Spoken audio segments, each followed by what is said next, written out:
सोपी गोष्ट नव्हती. आणि म्हणून शिवाजी राजांनी काय केलं, एक भारत माता असते, भारत मातेच्या गळ्यामध्ये एक फुलांचा हार असतो.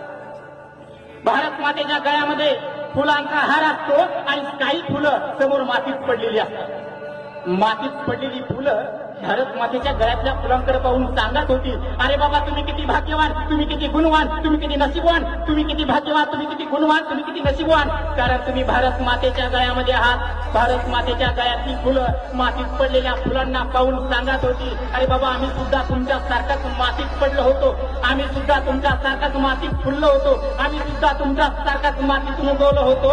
पण ज्या दिवशी आम्ही आमच्या काळजामध्ये दुःखाच्या संकटाच्या सुया टोचून घेतल्या, त्या दिवशी भारत मातेच्या गळ्यातला हार शिवाजी महाराजांनी स्वतःच्या काळजामध्ये दुःखाच्या संकटाच्या सुया टोचून घेतल्या, म्हणून भारत मातेच्या गळ्यातला ते कोहिनूर झाले मित्रांनो. ही गोष्ट